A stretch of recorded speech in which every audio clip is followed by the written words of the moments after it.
It is a long flight from California to Japan, flying across the Pacific Ocean. Well, I guess it helps when it's just those virtual miles, I guess, though. The Porsche Owners Club turns in the keys to their 991s and their Caymans. They're going to go park them at LAX, and for now, they're coming on over to Japan and picking up some V8 supercars along the way here at Tsukuba. Glad to have you along for another edition of 4 Drink Friday. This one, I have a feeling, much like the other ones, are going to be fun. We are live here on the Global SimRacing Channel. I'm Devin Henry alongside Joe Peak. And behind the scenes is our director, Sean Ambrose, using cameras provided by Dougie Beard. While these drivers will have to manage this course while also drinking 4 12-ounce alcoholic beverages, we, on the other hand, will still be sober, being able to watch and see what kind of mistakes this tricky little track might bring them when the sobriety levels change. But for now, let's take a sober look at how to get around this track with our GSRC lap guide.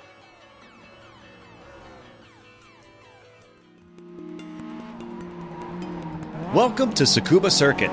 With it being roughly an hour north of Tokyo, Japan, it has proven a well-loved venue in spite of its small size. If anything, its short lap length has contributed to its popularity due to it being perfect for time attack competitions. The 2K track has 3 layouts to choose from, ranging between 1.5 to 2 kilometers in length. The shortest is a mere 6 turns, while the longest has 14. Open wheel, touring car, and motorcycle racing is held here, but the cramped nature always makes it a challenge to overtake. The majority of the lap is defined by its 3 hairpins, which all include different radii in banking. However, perhaps the most difficult corner is the final long sweeper, which tightens as it goes. This lures drivers into entering too fast or applying the power too early. This makes it a critical corner, with the run down the front stretch into the first hairpin being typically the best place to attempt to pass. With the way they squeeze this venue into a tiny little footprint, there's almost no runoff room at the exit of most corners. Overshoot it and it's a quick trip into the barriers. Pit entry is a very narrow strip of pavement to the inside of the final turn, so practice will be required if green flag pit stops are expected during the race. Everything about Tsukuba on paper makes it seem like it would be a footnote in the world of motorsports, but because of its inclusion in a number of popular video games, it's become famous worldwide among fans and drivers.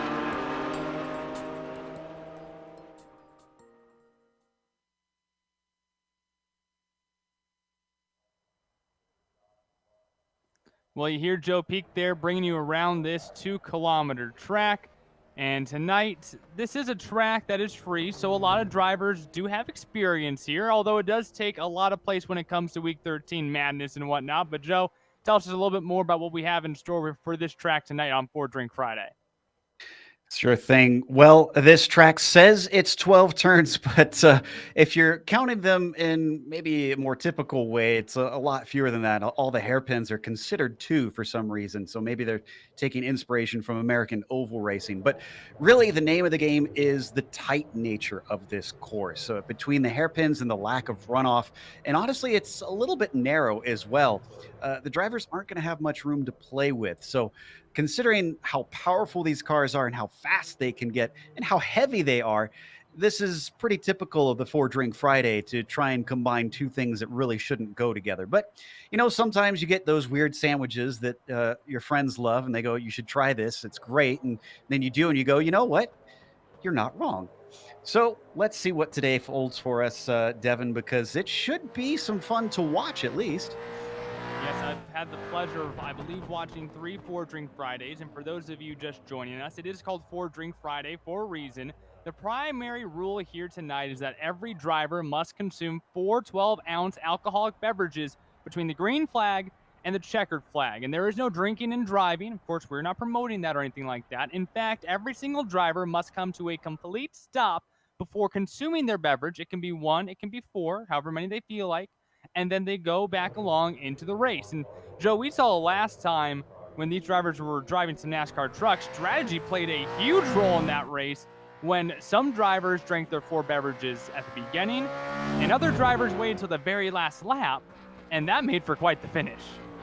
Yeah, and that's kind of been the way since the early races that they've done this for this little sort of series, I guess you could call it, of Four Drink Fridays, where some drivers figured out early on that you could go about the drinks in a number of ways. There's no real one strategy to that, and that can really affect the racing quite a bit. So that's something that we'll watch out for, and of course, we'll try and keep everyone as abreast as possible. And if you take a look at your timing tower right now, you will see in 7th place, Nico Silva has an apostrophe next to, or not apostrophe, a parenthesis next to his name.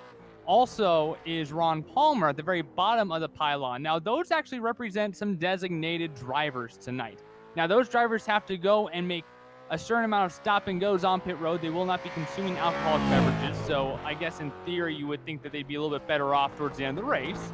But they have to go and make stop and goes instead.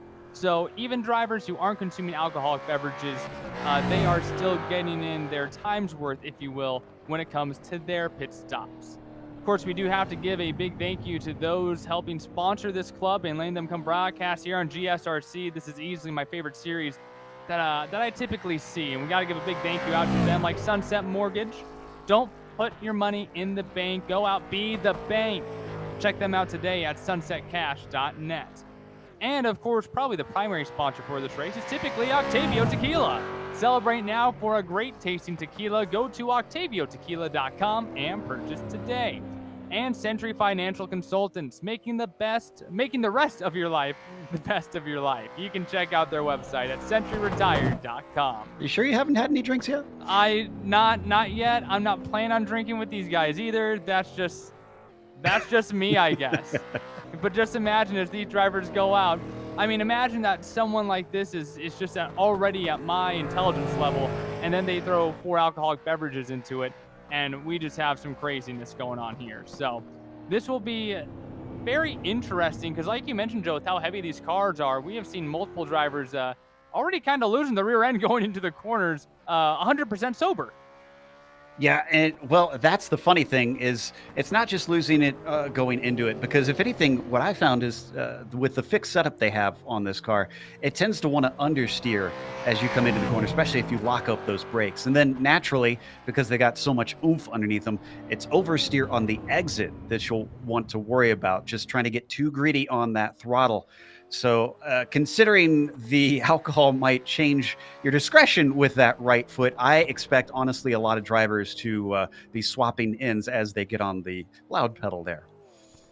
Drivers finishing up their 20-minute qualifying session, maximum of 3 laps. And of course, if you might be interested in advertising with GSRC, you will love our channel's 1 million monthly global impressions. They're a great way to get your branding seen by a diverse audience. Go and follow the link in the description below on YouTube to find out more, or visit globalsimracingchannel.com/advertising. Well, still just over about 5 minutes to go for these drivers to get in their final laps. And Joe, let's take a look here at our race details. Indeed. For Drink Friday, of course, this month is going to be in the V8 Supercar. It's a 45-minute race, and we talked about the 4 drink beverages that they must drink. Now, it is fixed setups in this series, and what that means for those not familiar with iRacing is that essentially means that the drivers are all running the same setup in the car. So the springs are all the same, the fuel is all the same at the start of the race, the brake bias is even the same, tire pressures. It is all completely even and equal. So that makes sure that nobody can find any sort of advantage. And honestly, the real reason for that in this case here, Devin, is simply because this is clearly a for fun race. So they're not having anybody worry about trying to find an edge there. It's just arrive and drive, quite literally. Ron Palmer, the only car on track. Getting some more practice laps here in this race. Last car on track, finishing up our qualifying session here tonight in 4 Drink Friday. If you want to keep up with live timing and scoring, just like we have up here in the booth, be sure to go to gsrc.tv, live timing and scoring, just like we have. You can follow along with your favorite drivers. So apparently, if Ron Palmer is the last car on the track and just kind of taking some laps here, the difference in the pole, Matt Hollander and Connor Bloom, 18 thousandths of a second. The difference between P1 and P2, We'll see if they can keep it that tight throughout the race as well, Joe. That's got to be to be expected at a track like this. Even with limited practice, you're going to have times pretty close together. There's not much difference to having it out there. And from what we've seen with Connor Bloom, of course, he's been incredibly quick in just about every car they stick him in. Hollander, though, is a bit of a pleasant surprise. He's been thereabouts, but to take the pole away from Connor says a lot. I think he'll be one to watch out for as we see Palmer showing just how crazy these cars can get on the throttle. He's already done with his qualifying, so this is all just him practicing at this point, and I kind of don't blame him to try and get as many laps in as possible. No, he's given that time allowed. I do the same thing even in official races where, let's just grab a couple more laps here before we get going and moving along. The president of the Porsche Owners Club right now swapping in those Porsches, left them out in California, Arizona, out on the West Coast, and flew on over here to Japan to grab these supercars. And yeah, a lot of weight. You can see just, man, that rear end gets out of shape. And this is when they're all 100% sober. Now, Ron Palmer is a designated driver, so he will be just taking some stop and goes. But still, you have to imagine that the deeper this race goes, the more difficult it also becomes. And I know that plenty of people say this so that you watch their broadcast. But I literally mean this when I say stick around for the post-race interviews. They are the best post-race interviews I've had doing any sport for anything ever. You will want to stay around for that. It's been some of the most congenial interviews we've ever had, honestly, on the channel. I completely agree. I mean, we almost always get grumpy drivers, especially when they don't win. But I have to say, it's the happiest second and third place drivers we've ever talked to. Usually, I would have to agree. Well, it looks like the reason why this qualifying session is not finishing, Michael Johnson has yet to take a lap. Hopefully, he will be joining us here for Four Drink Friday. And also, a name that you always have to keep an eye on ends up being Michael Bolton. If I recall correctly, now a two-time winner when it comes to Four Drink Friday. I believe he won the inaugural race, the 1987 cars at Watkins Glen, and then also won our last race at the Mountain in the NASCAR trucks. So he has a good history with the NASCAR cars on Four Drink Friday. Now he has to convert that to these V8 supercars and try to do that on this wild course here. But as we mentioned, this is the 2K course, but plenty of drivers have experience here, whether it be Week 13 action, Skippy versus F1, or whether it just be some official races. Plenty of drivers have experience at this track. And that makes me wonder if Bolton might have a little bit of an edge here, even though it's road cars on a road course. You have to remember that the supercars share a lot of similarities with the NASCAR stock cars, both the ones of old and the NASCAR trucks that they run, because it's a big, heavy car on skinny little wheels with a lot of power. So I feel like he should be able to translate that over. Now, the qualifying doesn't quite show that. He's about half a second off the pole. But something to keep in mind, kind of watch him. Maybe, what it could be is just keeping the tires under him, because 40 minutes and with how many corners you've got in such a small space around here, I think keeping from overheating the slicks will be a key to try and take the victory. Well, I was too ignorant to check, but I'm hoping that this is a standing start here. But regardless, let's take a look at tonight's starting lineup for Four Drink Friday at Tsukuba. On the pole tonight in the number 7 is Matt Hollander, taking P1. Connor Bloom will start off in second place outside pole in the 45. Michael Oss will start in third. Curtis Ritchie will start outside of him. Michael Bolton starts in fifth. Nicholas Bundenthal in sixth. Nico Silva, the first designated driver, in seventh. Jeffrey Skies in eighth. John Momeyer starts ninth. Jeffrey Shulam in 10th, followed by Ron Palmer and Michael Johnson. I don't see Johnson out on the grid, and it looks like he's not in the session as well, so I don't think he's going to be joining us. And indeed, there is no pace car, so it is a standing start. They go on the green. No one wants to have to get forced to get a penalty. Everyone except for one car makes it off the grid safely. One car just does not go. But for the most part, all these drivers with some pretty good openings. Curtis Critchley, though, taking the lead in turn one, and we already have one car around in turn one. And that was Hollander pulling off to the side, probably to try and take a drink. Bloom is doing similarly. I wonder if they're trying to get themselves a little bit of clear track. I told you, it's narrow around here. And if you get caught up behind someone who's slower, that's going to be bad news. So this could be a good call. Looks like Hollander taking 2 drinks right now, and you have to wonder if that car who was stopped. Actually, I believe so. That might have been Jeffrey Skies there at the start of the race, not going at all. And I think that he might have been drinking off the starting line right there. It's 4 12-ounce alcoholic drinks between the green and the checkers, and I guess the green flag flew, so he just didn't go and grab a drink. As far as I know, that's legal. I haven't seen any rules to say otherwise. And interesting to note, we've actually had some drivers show that funnels might be involved tonight, Devin.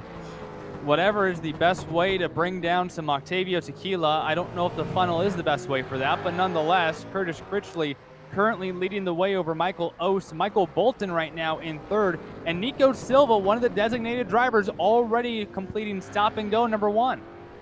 Yep, and he has given us the note that is one of his that he's now taken. Thankfully, we get little markers from the drivers to say when they've taken one of their stops. We saw that was Bundenthal, who has just taken one of his. So looks like he's got one done now. And this is entirely, I guess you could call it a fuel mileage race, if you will. Ooh, more issues in the back. Jeffrey Schulem making contact with another driver there. Looks now, like some issues here. It looks like this was Connor Bloom who was off course, but this wasn't for a stop. He wasn't taking a drink there. He just overshot the second hairpin and was trying to come back on, and unfortunately was in the wrong place at the wrong time. And that's one where you go back and go, well, you know what? Maybe I should have taken a drink there instead. That 45 Ford continues on chugging along. Silva back down pit road again, so I believe that this will be Silva's second stop and go. He's trying to get these out of the way real quick. Yeah, I think this makes sense. Just get them all done with and then try and run all out from there on. So as we've got Bolton, where is he? He's up to 5th. Did he have a problem here? Nope, he's taking a drink. And then you also saw Bolton behind one of the cars just kind of sliding around in the corner. I believe he just came off a drink as well. Michael Bolton completing his first alcoholic beverage. And there was a little bit of controversy last race with Nico Silva. He was up, got on the podium, I believe, at the mountain. And then, well, we heard that some drivers weren't necessarily happy that with his stop and goes, they were a little too fast. And so he's had an extra stop and go added than he did when this series first started with the designated drivers, because Nico Silva was just doing a little too well. Guess drivers, no matter what the competition, always trying to game the system a little bit. You can see he's now back on course. Is that his third? I think it was. I believe so. I believe that was Silva's third stop. And drivers just smoke flying behind him. How about Connor Bloom knocking down a 55.910? Hollander getting out of shape. Got a little bit of that left side tires in the grass there trying to set up for that first corner. Plenty of places where this track will grab you. With how thin it is, that sobriety helps a lot at the start of the race. Right now, it looks like Critchley, I don't think he's taken any of his stops. So that's why he's our leader, the Canadian, up at the front by a good margin over Ost. It's about 16.8 seconds. And like we were talking about earlier, everybody kind of has their own method. I wonder if he's maybe saving these for the end, which we'll have to watch that, because remember, we got caught out last time when we thought our leader had it well and clear, and then suddenly he came to a halt on the final corner. Right now, your top 3, I believe, have yet to have any sort of pit stop, if you will. Critchley right now in the lead, Ost in second, and Skies, or excuse me, just the top 2 then, because Skies, we believe, had that drink at the drop of the green flag. Bolton now in 4th place, as well as these drivers continue to try to one-up one another. I was thinking that the chugging game, not necessarily a strategy, just kind of an opportunity there. Try to get an advantage on your competition. A lot of strategy actually involved in these races, and around goes as this Jeffrey Skies here. Just got into the grass a little bit on corner exit and whips that car around. Yeah, Sykes just touched the grass, and already you're probably on edge trying to push these cars. It doesn't take much to lose them. They're honestly one of the toughest cars to race on the iRacing service. Well, 5 laps down, still about 35 laps to go with the distance remaining still. So these drivers have a long way to go. Critchley still your leader, followed by Ose and Bolton now moving up into a podium position. And it looks like that was Bunenthal there. Bunenthal taking a drink right now as well, dropping him off the podium. Yep. And he got hit. Now, I don't know if that was intentional or not. Sean Momeyer. Momeyer with the beer machine. Here comes his machine. I'm going to give him the benefit of the doubt. I think he just lost it on his own. Oh, yeah. There's no saving that one. It looked a little suspicious at first. And that is a shame for Bunenthal, because now, I mean, he essentially loses a lap. That was right after turns 1 and 2. Took a drink, and then he has to teleport back to pit row, which is essentially a tow. Well, and that's the funny thing, is one of the rules that they enforce on the drivers is you cannot stop on the track. He was well off the racing line. I just guess not well enough. So maybe next stop, if he has one, he should park on the entry to the corner to the inside. Sykes again with more trouble. He actually spun it out. He might have been able to take a drink as well during that time. Here's a replay of it coming off. Man, this corner is just tricking up a lot of these drivers. Yeah, turn 1 is tough. There's no banking like the other 2 hairpins have, so it's very, very flat. You're trying your best to get the throttle down. As we're back live here on him, he's got it going. Honestly, I'm with you. If I was out there, that'd be my method. If I find myself off course or turned around, just take a drink, get it out of the way real quick, because that loses you the least time. And Sykes there, I'm not sure if he was able to get that drink or not, but he is now in the 6th position. Critchley still your leader, a 17-second gap between him and Michael Oates for the lead. But of course, this BMW has to make at least a couple different stops right now to get himself some pit stops, if you will. I believe that's a Holden that he's driving. They've got the Ford and the Holden that they're allowed to drive. Oh, excuse me. The 2 makes. But I was going to say, I think what Critchley is doing here is essentially, if you're more sober for most of the race, you have your facilities about you, you can run better laps consistently. So maybe he's someone like me, where I am admittedly very scrawny. I can't hold my alcohol very well. So I probably would not fare well trying to drink them early on. So save it for the end and try and take them down quickly. Now, hopefully that doesn't come back to bite him after the race is over, but it at least allows them to drive with as much control as possible as we see Bunenthal come out. Came out of the pits, looks like had himself another pit stop after that, and now back out on the track in that number 3 machine.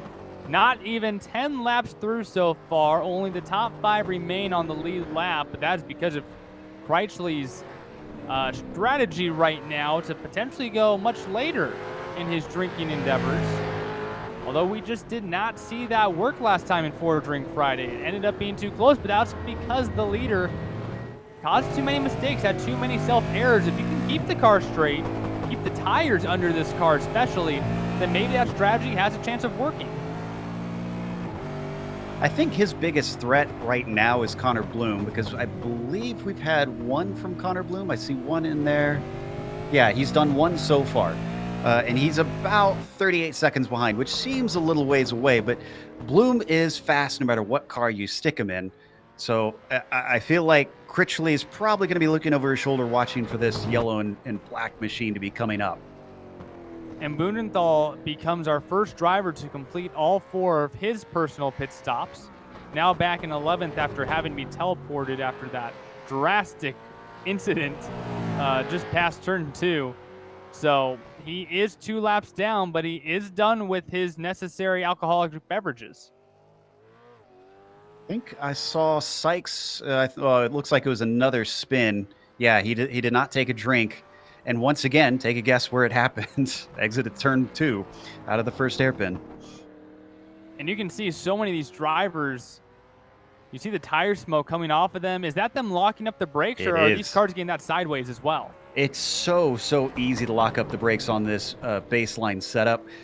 For some reason, that right front just does not want to stick to the ground, and that's what's happening. This is actually raising up, and when you raise it up like that, there's it's not holding the ground as well, and so it just wants to lock up.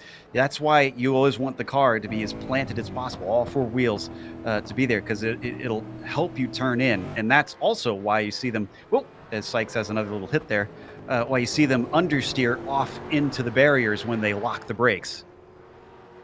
Matt Hollander right now trying to get around lap traffic, pulls up right on the rear bumper now, going door to door into this corner. Hollander got his work cut out for him here, fighting for this lap car position. We saw Hollander pull off immediately to take a drink. He's had 1, 2, 3. He's had all 4.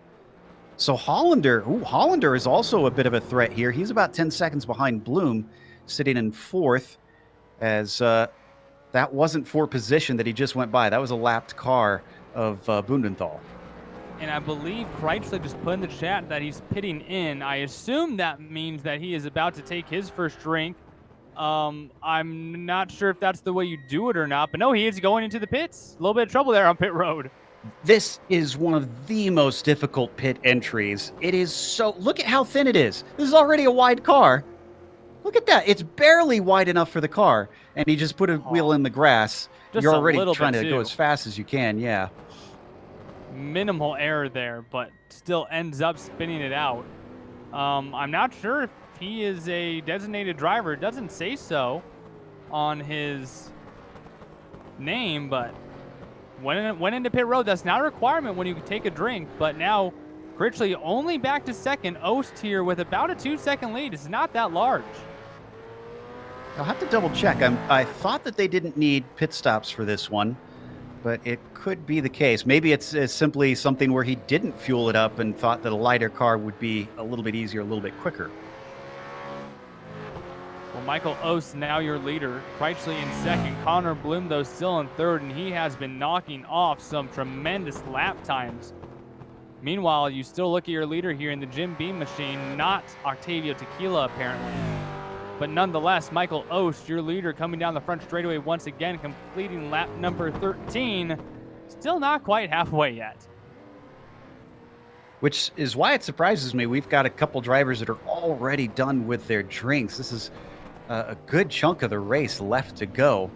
I guess they can really handle their alcohol well if they feel gutsy enough to try and finish them this early on. I was trying to see here as we check back in on Bundenthal once more. Looks like he made an overtake for 10th on Schulem, who's having plenty of problems, and I think Schulem's taking a drink right now as we watch the replay. Ooh, this is a hard place to do this. Doesn't make it on the entry to the final hairpin. Ah, mistake from Schulem. A nice over-under, just great heads up there from Bundenthal, and snatched it up as soon as there was a gap. And how about this? Michael Johnson has joined the party now. He is on track. He actually joined about 10 laps ago. He's only 4 laps down. He could still get a top 10 out of this day. Yeah, I wouldn't put it past him. Michael tends to fare pretty well in the regular Porsche Owners Club series. 4 laps is a lot to make up, but it's so easy to make mistakes in these cars. It's a case, I think, from here of him just keep it pointed forward and keep it moving. Right in front of him is Matt Hollander. He is in the 4th position right now in that number 7 machine. Behind them is Michael Ost, your leader in the Jim Beam machine, looking to put Matt Hollander a lap down. Hollander in 4th place right now.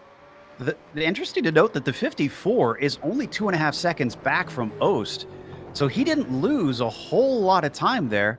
He could still manage to overtake him if he's got the pace. Let me see if he has been quicker than Michael. And I don't believe Ost has made pit stop either, and Ost goes around in turn 1.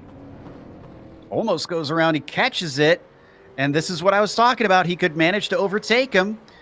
Critchley's got the run, but he's going to be on the outside. This is very hard despite the banking around here. Almost loses it again. Ost was sending it in deep to try and defend off, and it actually worked, but they're going to have to split his spinning car. Chaotic set of circumstances, but on the outside, able to hold on as Michael Ost to this lead, still door to door. This is the battle for the lead on the inside lane here. Critchley overtakes, takes P1, and with one pit stop to, I believe, Ost 0 right now, Critchley once again is back in the lead. That was phenomenal from both of them. That was Michael Johnson, actually, who was spun out across the track. I thought for sure we were going to see both of them get collected, as it was very little time to try and react. Chaos and calamity and alcohol. The names of the game here in 4 Drink Friday. Critchley is doing absolutely phenomenal right now, but Ost still keeping chase, keeping that Jim Beam machine right on the rear bumper. Kind of extremes in strategy, because we had a whole lot of drinks in the first, 10 laps or so, and I don't think we've seen anybody say anything in the chat about taking one for at least a good 5 laps or something, and Ost is going to take one. Ost is pulled off the course. Was in that battle with Critchley for the lead, pulls off. I believe this is his first pit stop of the day. But you have to be careful. Matt Hollander, who is completed his alcoholic beverages, he is only 27 seconds behind the leader and has a chance to overtake Ost here. I think he's going to catch him. Ost is still stationary. Hollander's coming up behind him. This is for a spot. He's got him. So unless Ost is doing all 4 here, and I think that might be the case, because he is, yeah, this looks like Ost is just knocking them all out in one go. We will see how that fares for him. Matt Hollander obviously having all of his alcoholic beverages already down. We'll see how that works as well, because sobriety typically is a detriment or a help depending on what kind of iRacer you are. This is back going. Now, sometimes they do forget. We will have to make mention. Sometimes they forget to mark down in the chat whether they've taken them. We know Ost has. We don't know if it's all 4, even though it's likely. But we can at least assume pretty safely that he has had at least 1 drink now. And these guys are on the honor system. They don't have a webcam staring at them to confirm that every single driver has taken 4 alcoholic beverages. This is just for fun. I would have to believe that the only way that you really get bragging rights is if you actually did have those 4 alcoholic beverages. And that's no shade being thrown at Nico or Ron. But that's part of the experience here, right? So you'd have to think that, if you were trying to cheat to win, that wouldn't go over well. Connor Bloom might have used some of the front bumper there to get around. Bloom right now currently in the 2nd position, 12 seconds behind your leader. Great job from both drivers keeping those pointed forward.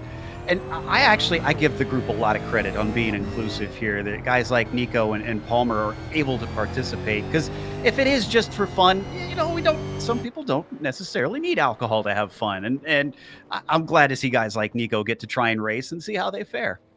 Yeah, we saw Nico run his way up through the field last time in 4 Drink Friday. I'm sure that's to the displeasure of some of the drivers who did have their 4 alcoholic beverages, but nonetheless, Nico Silva, he's here for fun too. When granted, it's just the racing type of fun. These other drivers getting a little bit of a buzz with them as well. Coming down to just about halfway, Critchley still your leader by over 12 seconds on Connor Bloom. Matthew Hollander still in the 3rd position. And Michael Bolton, like we mentioned, a 2-time 4 Drink Friday winner, still just kind of lurking far back on the lead lap, still sitting in 4th. Such a strange combination of pace, because it genuinely is how fast can you down those drinks alongside how fast can you run. Because let's say maybe you're a little bit slower on drinking them, but if you're really good under pace, you can be in a case like Hollander's, where he's roughly maybe about 24 seconds behind Connor Bloom or somewhere around there. If he's a second a lap quicker or something like that, faster than Bloom, he could eventually run him down. So you kind of have to, like you said, you strategize. You figure out, how am I strong, how am I weak, and where can I take advantage of that? Ost just spun around again in turn number 1. He's currently in the 5th position. Nico Silva is closing up on him, hoping to take over P5 and get into the 5th position soon. There you see Ron Palmer taking a little bit of a shortcut there in turn 1. Like you mentioned, this is a very difficult turn 1 for these heavy supercars. Every single corner really has its own challenges. As we hear, Hollander is in pit lane, so maybe they do need fuel then. So that's something we may have overlooked. There might be a scheduled pit stop for all drivers to try and get to the end of this one, and he is taking tires. That, I think, is a good call. These tires can wear out very, very quickly, and that can be a great edge, not necessarily for pace, which it will probably help on that, but just having control of the car and not feeling like it's constantly on edge. Now, Joe, this isn't anything against Matt, but there is a chance when I'm sober, I usually forget to turn off tire changes. So there is a chance that some of these drivers, True, after you make a 4 very good drinks, point. may not be having the proper pit stop that they were anticipating. Now, that is a strategy, obviously, like you said, because these tires do go away quickly. But some of these guys' actual pitch strategy, I guess I should say, might not always be going according to plan either. Imagine if your crew chief had a few under him and he was trying to make calls for you. Same thing, same thing. Yeah. So he's back out, and Hollander running in 6th place. I was trying to figure out exactly how far back Silva is. Obviously, he's more than a lap down, but I was trying to figure out exactly a lap and how many. He's actually almost a lap and 2/3, it looks like, behind Critchley. So that's a good chunk. Who's going backwards here Ooh, now? Momeyer. 5. So here's Momeyer and Ost. I'm thinking Momeyer needs to get rid of the beer and change to OCTAVIO tequila and just overshoots this final corner. Now, okay, for those wondering if it's cheating or whatnot, having tequila or something stronger, because obviously you're not drinking as many fluid ounces, they stipulate that if you do drink a stronger alcohol and you take a shot, you have to drink water that would equal the amount of fluid ounces. As it's like we've got a few here. Taking some drinks. Yeah, a couple stops here, and another point there as well, there is also a minimum certain alcohol level, so it's not like you can have the weakest beer that there is or something. There is still a minimum that you have to meet for the alcohol level of the alcohol, and then of course 12 ounces, it has to be a minimum of 48 ounces. So if that's so many ounces of tequila, it's still gonna be 48 total. And Hollander, oh boy. And he's still pushing him. He's staying in it. I gotta go. Bolton's going to get by him in the process. That was for position. So Bolton now up to P4 as Hollander finds himself with an extra car of weight there on his. And I believe that was for everyone in position because that was Connor Bloom ahead of them. So Bloom loses 2 positions there and now is back in the 6th position. And guess who has made his way to the podium? Nico Silva, your designated driver, who has already completed all 4 stop and goes, with drivers in front of him who still need to make their designated pit stops. A little lap down. Critchley is the only driver on the lead lap at this point. Ost still chasing him, and it looks like he's just barely a lap down because he's about the front stretch behind. There you can see our leader heading into the first hairpin, and Ost isn't even that far back. He's maybe about a dozen car lengths, so you can see him. Yeah, Ost just over 1 lap behind right now. So still staring at your leader from second, just not on the lead lap. I believe Michael Bolton, he's either done with 3 or 4 of his beverages. He's currently in the 4th position. But we know Critchley still has a long way to go. He still has about 3 more stops to make, we believe, in order to make it on fuel, quote unquote. So we will see how his potentially last couple stops will change this race, just like we saw 2 weeks ago. Ooh, right in on board Bolton, but he's got a big bit of trouble under his hands because Hollander was on attack. He's trying to get by here, and through the second hairpin, he loses quite a bit on the exit. Those corner exits are extremely difficult, especially this late in the race. Oh, now he's slow. Why is Hollander going slow? This is weird. I would assume that he's fine on fuel. He might have a little bit too much of a different kind of fuel, although I've seen him perform well during 4 Drink Friday. Here's Critchley coming off a pit road. Potentially a scheduled stop, of course, with the alcohol, or he might be another designated driver, just not labeled, but nonetheless, I don't believe he made a tire change. I think he's just an unlabeled DD here. Now, if I could get on my soapbox for a small moment, because I know there's been talk about the alcohol level. I've heard some smack talk about frou-frou drinks and whatnot. As a big cider fan myself, I just want to point out that a lot of those drinks have a higher alcoholic content than beer. So there. Thank you, Joe. Critchley still your leader, though. Ost and Silva now find themselves back on the lead lap. We believe Ost needs at least one more stop, we think? It's hard to tell because he didn't mark his.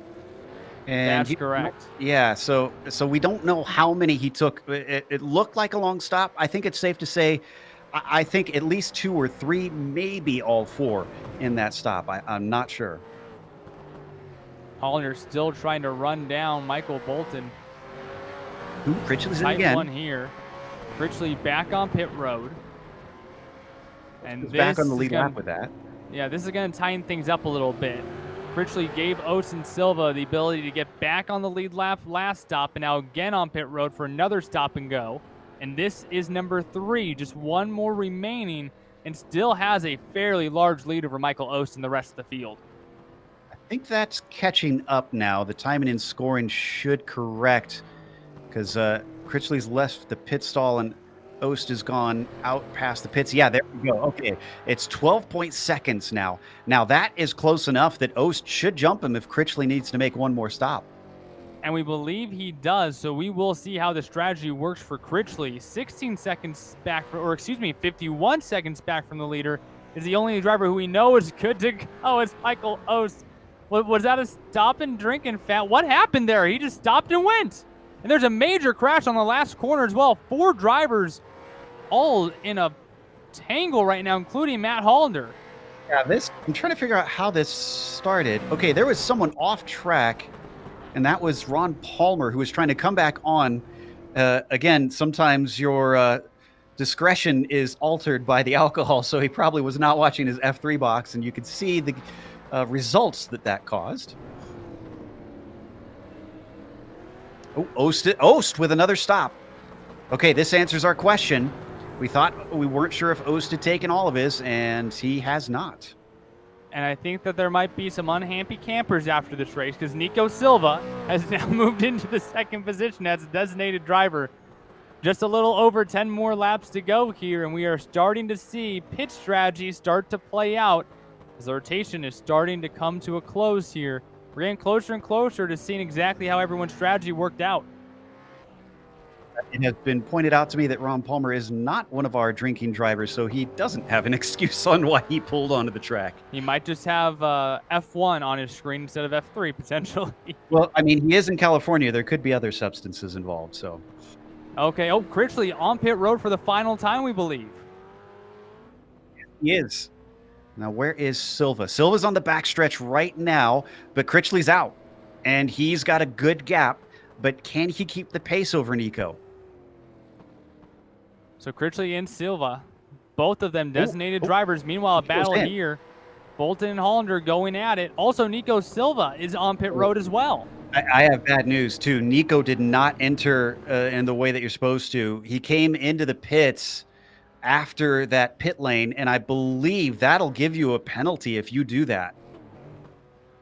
And right now I'm thinking it must be, at this track, a total race penalty because he got in and out of his box quick.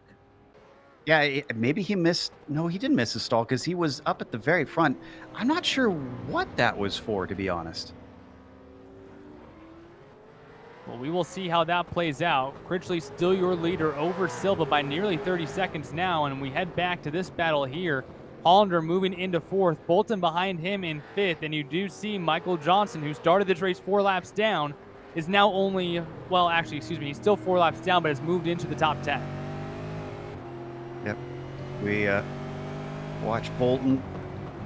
They're up ahead of us. This is on board with Johnson giving chase. Hollander, who is less than a second, barely over a second, actually, just ahead of Bolton. Thought that we had Hollander done. Has he stopped since the start? Well, yeah, because he came into the pits. Now I remember that.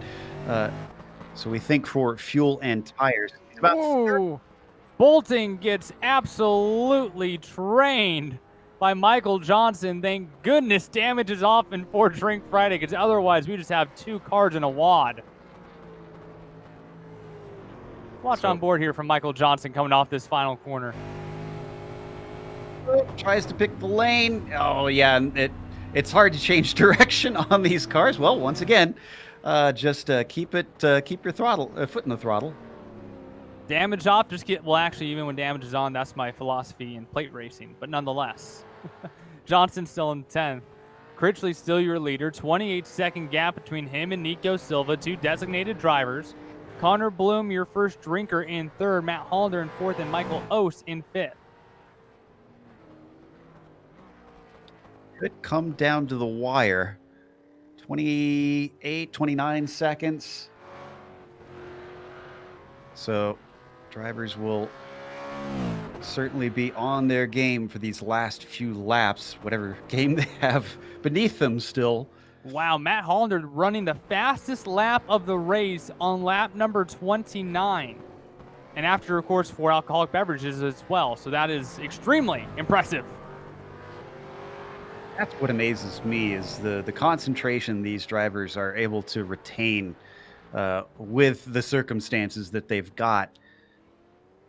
I think at this point, Hollander and Bloom, like I said, are sort of a dark horse in this one. It's probably going to be between Critchley and Silva. Silva is coming across the line. What kind of laps is he doing? 57, 3, and a 56. Oh, and he gets hit. Silva gets rammed off the road by Momeyer. Getting back on the track, and he's going to make some more contact. That was Connor Bloom.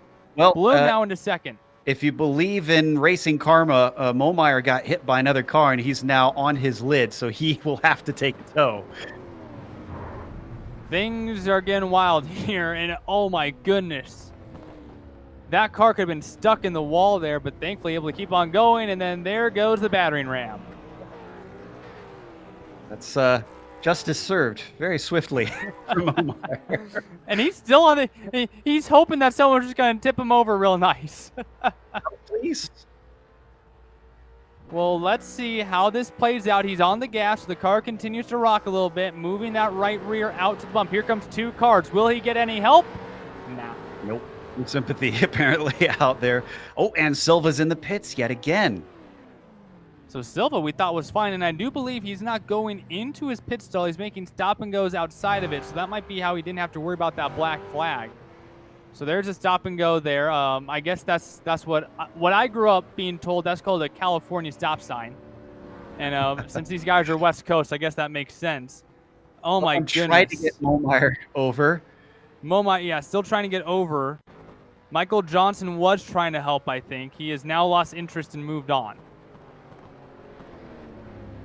So here's what happens to Sykes, trying to help, and I don't think he did anything at all.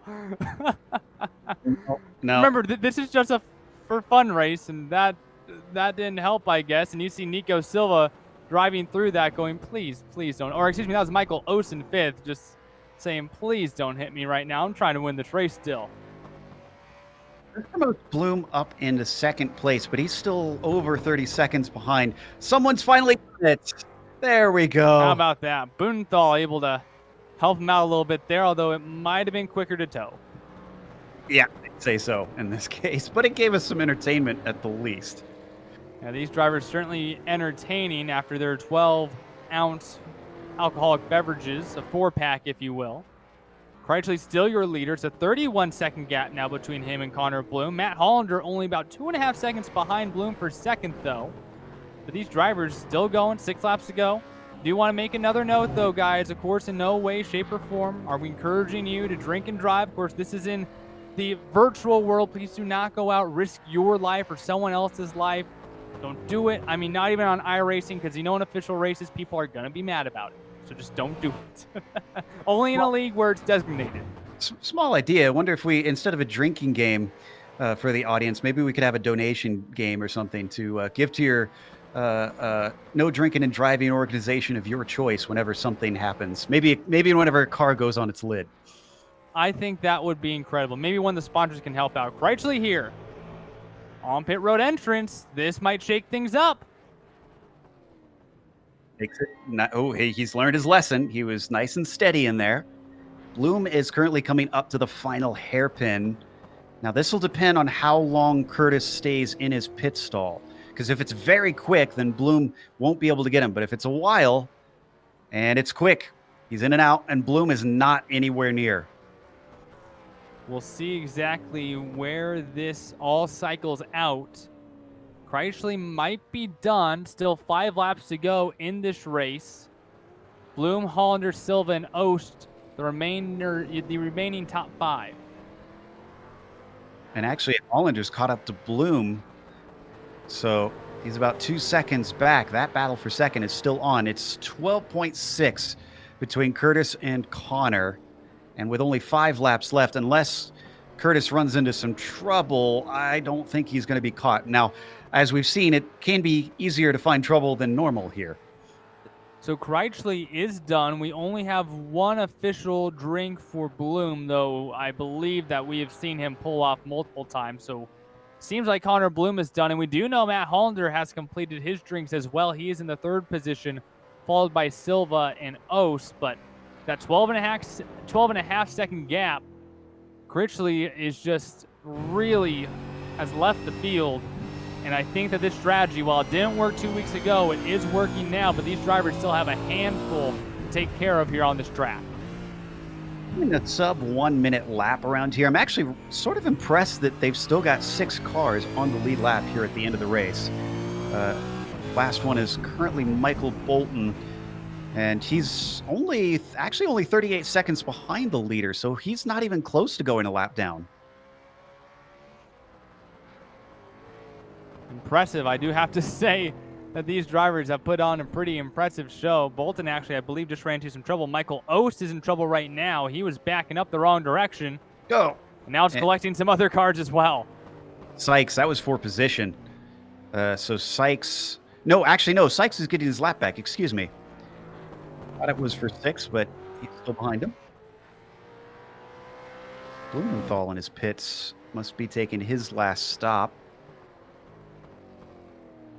Oh, and he exits. Yeah, we are late in this race. No, he's back out. Looking back at your leader, Chrysler now working his way through lap traffic.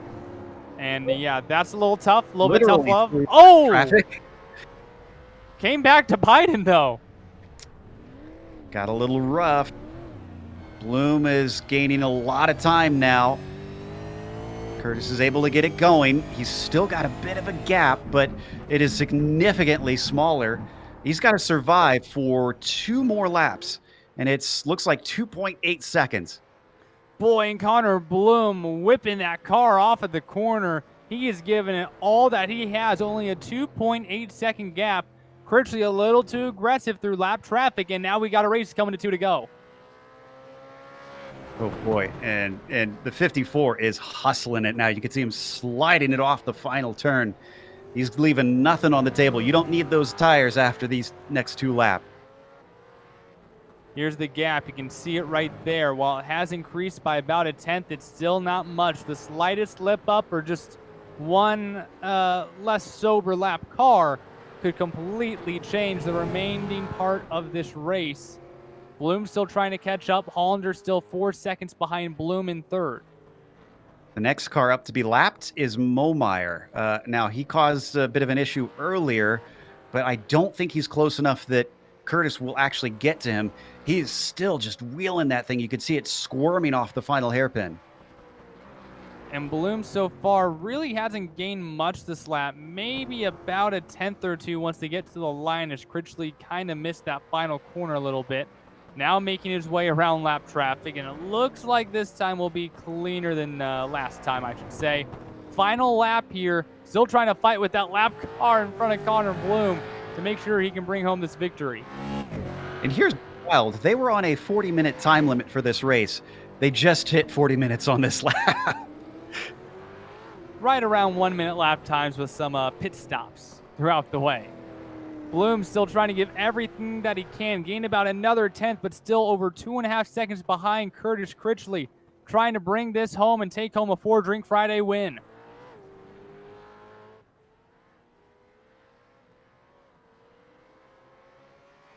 Here we go up to the final corner. I'd say this is it.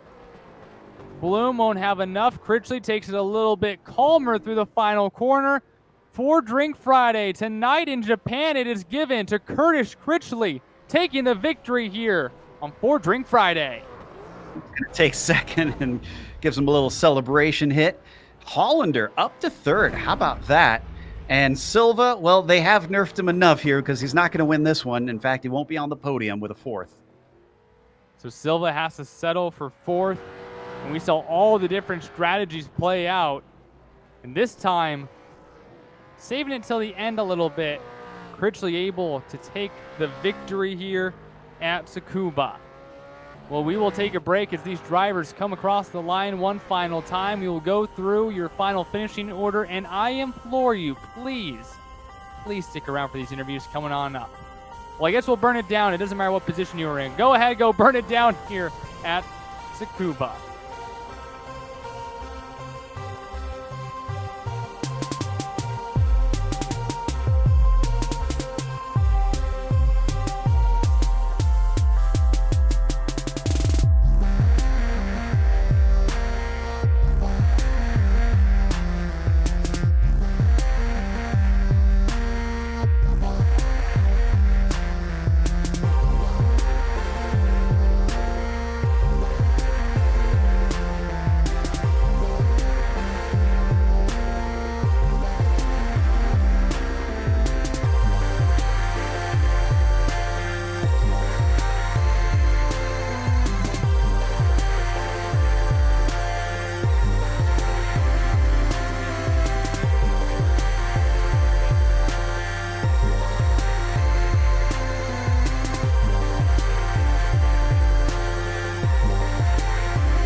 Another ridiculous and still fun as we sell some cards out on the track, celebrating here at Tsukuba for Forge Ring Friday. Your victor tonight, Curtis Critchley. The strategy works out for the 54, taking the victory. Connor Bloom having to settle for second, coming just 2.3 seconds behind your leader. Matt Hollander brings it home in third. Nico Silva, designated driver, finishes in fourth. Michael Bolton in fifth.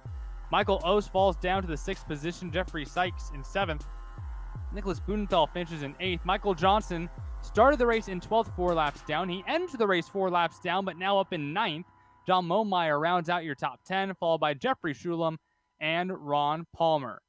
Well, let's go ahead and chat with these finishers. And first and foremost, let's go ahead and chat with tonight's victor, Curtis Critchley. Goes out, takes the victory in Forge Ring Friday. So, Curtis, you didn't have a designated driver symbol next to you. So, take me through, what was your strategy tonight? I basically just tried to run through traffic as hard as I could. I'm very good at it. I used to play NASCAR Heat a lot, so I'm used to racing through carnage a lot. So, so yeah, basically I just tried to stay out of traffic as much as I could. As soon as I came up to a huge pack, I just dove into the pits there and worked out. I accidentally took tires in one of my stops. I didn't mean to do that, so I had to actually pit a fifth time. And I'm not sure about the rules in that, but I took the fifth stop just to be safe. And so you were a designated driver, correct? Yes, I was. All right. Well, you might have some more rules pitted against you now because you designated drivers have done pretty well during Forge Ring Friday the last couple of races. But These tires fall off pretty quickly. I think you sound confident that you guys probably could have went pretty easily on the 4 tires all 40 laps. What was the most difficult part of this race? Because there was just carnage everywhere.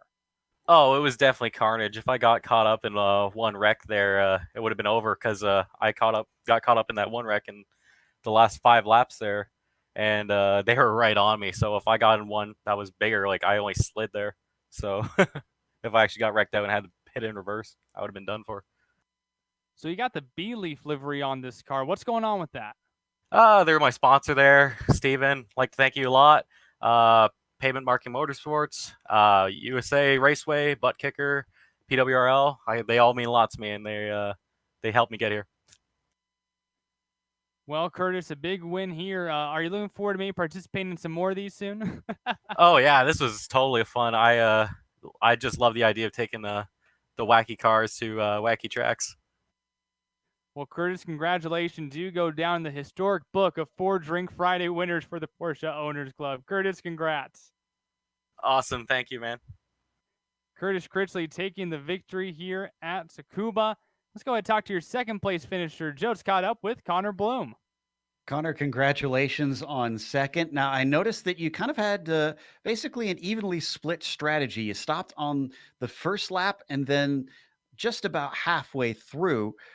Was that something that you had planned from the beginning, or was that just kind of coincidence and how it worked out for you? What's up, guys? Pretty much just a coincidence. I had no strategy involved. I basically got pit maneuvered in the first corner and decided it was time for a drink. So I stopped, had one there, and then drove around another 15 laps or so and met up with Michael Bolton, and we had a few drinks. I guess my last 3 under the bridge, in turn 4, I think it was. Skip phones under the bridge together and having a few drinks. That sounds like a good afternoon to me. But you came within 2 seconds of the victory. Were you pushing hard? Were you able to push hard with a little bit of alcohol in your system at the end to try and catch him? Yeah, no, it was definitely close towards the end. I was pushing hard. My tires were starting to fall off. We had very similar pace during practice, qualifying, and the race.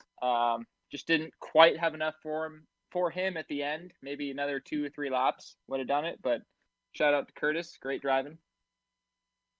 We've had some really cool combinations so far on the 4 races that we've done for 4 Drink Friday. If you could have a request of either one car, one track you want to see combined with something else, what would it be? Oh man, that'd be a tough one. I really enjoyed tonight. I've actually had the opportunity to drive this exact same car in Australia 2 years ago for a shootout, so I think that helped a lot with tonight's race. But going forward, I think it'd be cool to see some more of the off-road trucks. That race we had at Laguna in the Pro 2 cars was pretty awesome. Maybe something like that at a street course would be pretty cool. That like a lot of fun, honestly. I remember iRacing just recently posted a video of the trucks at Detroit. So we'll see what your organizers can do. Again, congratulations on second, and hopefully we'll get to talk to you some more, both in the Porsche Owners Club and here on 4 Drink Friday. Awesome. Thank you, Joe.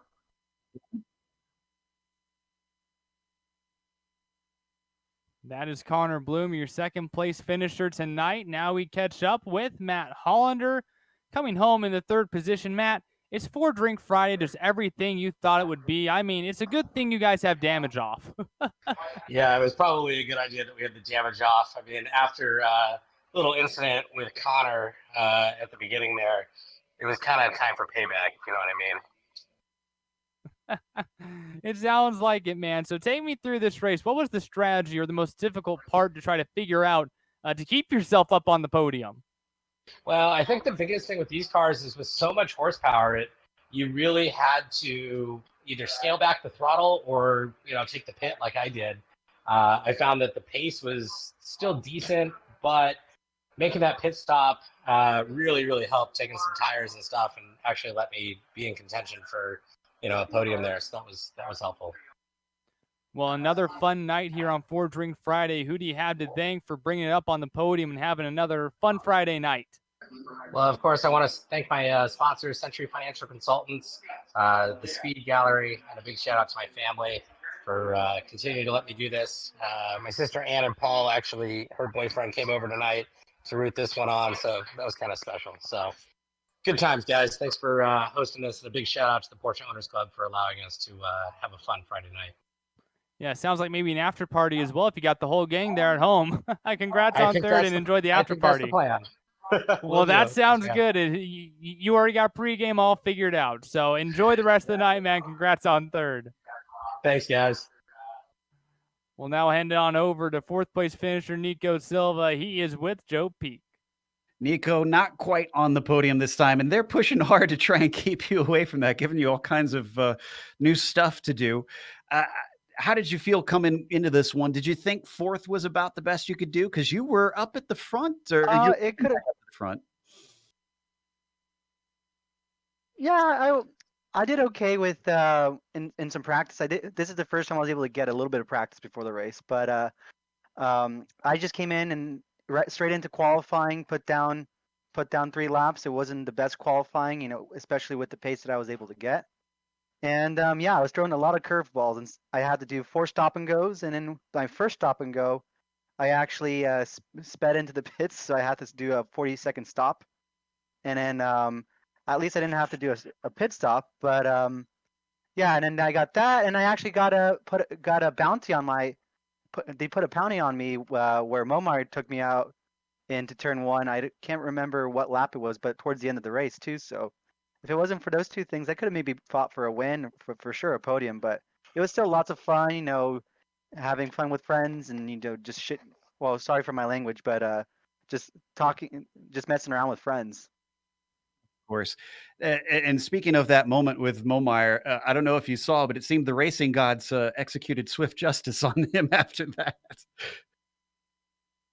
Yeah, I'm sorry. He cut out there, so I wasn't able to hear that. But yeah, I'm pretty sure it was a pretty funny, pretty good comment there. Yeah, I said that the racing gods executed swift justice. He wound up stuck on his lid after he went for you. So we talked to Connor a little bit about what cars and tracks that he would like in the future. What about what you guys have done so far? What's been your favorite weird combo? I'm sorry. Again, we're breaking out. Can you repeat that again? Sure thing. What's been your favorite combination so far of the 4 races? Good question. They were all pretty challenging in their own way. I really liked the V8 Supercar because it was the first time that I got into a car that I had some real life experience in. The only problem was the setup was just not what it used to be. This car is such a pig, at least in iRacing, to get turned in and rotated, which isn't so in real life. And I'm not sure if it's the track combination or not, but it did serve for some fun racing. And I think I'd have to say the trophy trucks, because they're just kind of balls out all the time, and you just cut the course and just do whatever you wanted, as long as you just kept it pointing in the right direction. You're able to have some rubbing and quite a lot of good battling too. Votes then for the trophy trucks. Commiserations on being just off the podium. Can't wait to see you next round. Yeah, I can't wait for the next one. We don't know what's up next, so should be something very interesting. At least the last 4 ones were interesting for sure.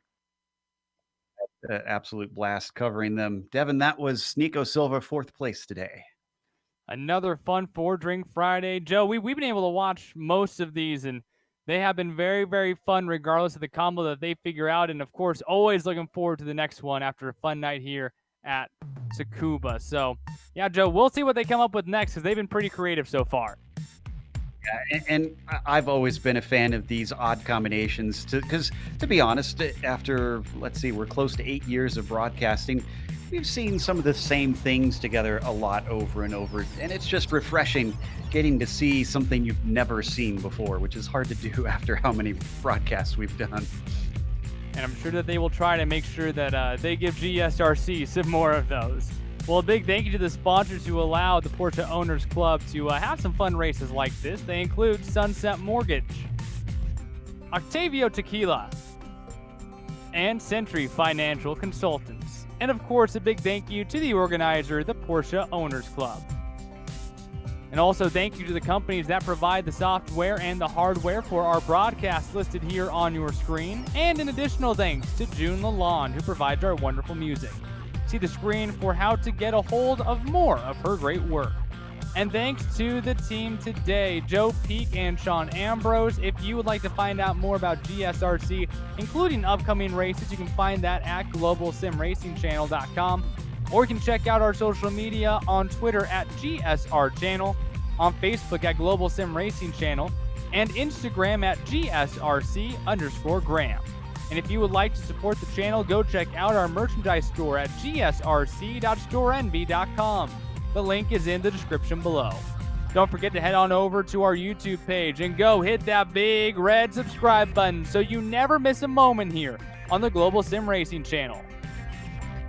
Well, the next Porsche Owners Club Sim Racing League race might not be exactly as fun in this sense, but they have been very fun very often. On October 5th, they'll be back in their Porsches at Barber Motorsports Park as they race every other Monday.